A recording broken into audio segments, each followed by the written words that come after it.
Samy Bouadjila, nous sommes vraiment ravis de vous recevoir sur le plateau de TV5 Monde. Alors c'est un spectacle, je trouve, à la fois grave et touchant, parfois drôle, où vous incarnez à la fois un père, un ouvrier immigré, et son fils, un SDF. Alors qu'est-ce que raconte l'histoire ?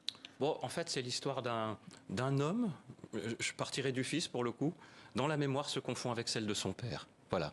Donc en gros, sur scène, j'incarne pas, je donne juste la parole à l'un et à l'autre, au père et au fils. Voilà, exactement. Et comment dire, tout le piment de tout ça est dans la confusion de cette mémoire, et tous les deux non seulement se livrent, mais se retrouvent. Il y a un effet de miroir sur l'un et l'autre. C'est assez amusant. Avant de poursuivre cet entretien, je vous propose de regarder un extrait de la pièce et on se retrouve juste après. Absolument. On se trouvait un petit coin tranquille, à l'abri des regards. En général, c'était du côté de la centrale EDF, derrière le transformateur. Personne ne venait plus jamais par ici depuis que deux gamins s'étaient pris un coup de jus. Personne sauf nous. Nous, on étalait nos blousons sur le sol et on s'allongeait dessus comme dans un grand lit. Attends. Voilà. Et hop. Oh, voilà. Voilà. Allez, vas-y. Voilà. Pousse-toi un peu. Voilà. Allez, viens. Hein? Ah, viens, c'est pas grave, viens. Et puis après, on s'embrassait pendant des heures. Et quand on n'en pouvait plus de s'embrasser, on regardait défiler les nuages dans le ciel et on s'imaginait sur une plage à l'autre bout du monde. Hein? Ah oui. Oui. C'est un passage très émouvant, mais qui embrassait-il ? Il embrasse sa seule amoureuse qu'il a eue dans sa vie, qui s'appelle Jeanne. Il avait un doute sur son nom d'ailleurs. Il dit, je crois que j'étais amoureux dans une autre vie, enfin, d'une jeune fille. Oui, quand je l'ai connue, c'était qu'une jeune fille. Je crois qu'elle s'appelait Jeanne. Donc voilà. Et qui va le quitter, malheureusement ? Qui va le quitter, malheureusement, oui, parce qu'il est prisonnier de lui-même, quoi. Et que Jeanne a fait ce qu'elle put, mais elle ne se sacrifiera pas.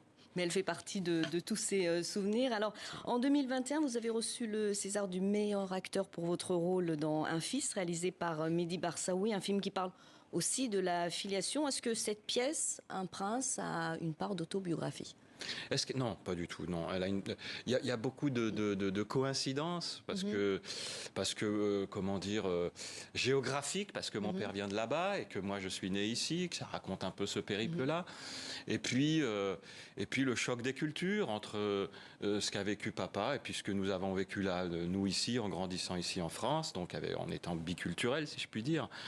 Ça raconte ça. Donc oui, il y a des coïncidences là-dessus, mais sinon ça s'arrête là, quoi. Alors on va regarder à présent un autre extrait de votre spectacle où il est question de rêve. Les clients, ils adorent que je leur raconte cette histoire. Je l'ai tellement raconté que... Des fois, je me demande si j'ai pas tout inventé. Ouais. Peut-être bien que j'ai tout inventé, hein, Piu-Piu. Peut-être que tout est faux. Tout ce que je raconte. Mais alors, est-ce qu'ils s'en foutent, les gens qui passent par ici, de la vérité ? Ce qu'ils veulent, eux, c'est rêver. Ben, moi aussi, j'aimerais bien rêver. Mais certaines personnes m'en empêchent. Elles viennent, elles me cassent mes rêves, ces personnes. Rêver d'une vie meilleure, c'est à la fois le rêve du fils, le SDF, mais aussi du père, l'ouvrier immigré ? Oui, absolument, oui. Le père...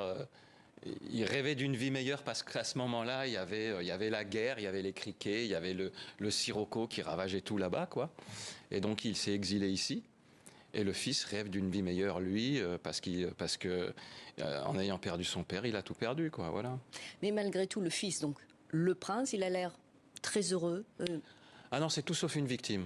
Il est perdu dans sa tête. Et d'ailleurs, je tenais à ce qu'on restitue un espace qui soit à l'image de sa perdition mentale, chaleureuse même, malgré ça, et qu'il vit en périphérie d'une ville, c'est son propre choix, mais c'est un homme libre dans sa tête, quoi, totalement. Alors, on le voit effectivement sur scène avec son carton. Il y a également une cage avec un animal imaginaire, un oiseau imaginaire. Oui, il parle avec son oiseau imaginaire, il parle avec lui-même. Il s'appelle Piu-Piu, il l'a appelé Piu-Piu, oui. Il symbolise quoi finalement, la liberté ? Piu-Piu, ça doit être son meilleur pote, il doit faire toutes ses confidences à lui, voilà, je vois que ça, quoi. La liberté non, parce qu'il est en cage, ceci dit. Mais non, c'est son confident, c'est son ami, il fait son chemin avec lui. Alors, vous jouez seuls les deux personnages, hein, on l'a dit au début de cet entretien. C'était un exercice compliqué, hein, vous passez de l'un à l'autre avec une voix compliquée, enfin de l'un à l'autre. C'était un défi pour vous? Ben, ok, mais je vais le prendre à l'inverse. Il n'y avait rien de compliqué. Oui, c'était un défi, mais le défi était d'abord de démystifier le texte, parce que c'est un récit, c'était pas une pièce. Et pour ça, il fallait trouver les portes d'entrée. Mais quelque part, je les avais, c'est ce qui fait que quand Émilie m'a proposé ce texte, sans me connaître plus que ça, elle connaissait l'acteur que j'étais, mais elle me l'a proposé il y a 10 ans. Quand je l'ai reçu, moi, il m'a fallu 10 ans pour le monter. D'abord parce que j'étais écrasé par les résonances du texte avec ce que je vivais. À savoir mon père qui perdait la mémoire et avec Alzheimer, en même temps que ma mère d'ailleurs, et on était dans une situation assez difficile et on ne savait pas trop comment faire. Et puis un jour, justement, je tournais dans le désert là-bas, de là où viennent mes parents, et je me suis décidé à monter le spectacle. J'ai estimé que j'étais prêt en tout cas. Oui, parce qu'on vous a proposé cette pièce finalement il y a 10 ans, et j'ai mis le temps de la digérer, de l'assimiler, de prendre de la distance. Un élément déclencheur qui vous a... L'élément, c'était une fois que j'étais là-bas, j'ai pris conscience que c'était le moment. Je savais de qui je voulais m'entourer, Marie-Christine, pour m'aider à trouver le clown du personnage et pas porter une parole dramatique et lourde en soi, mais la démystifier. Trouver mon scénographe, enfin voilà, toute une aventure, quoi. En tout cas, c'est très bien réussi. Merci beaucoup, Samy Bouadjila, pour cet entretien. Je rappelle que la pièce de théâtre Un Prince est à la Comédie des Champs-Élysées en ce moment à Paris.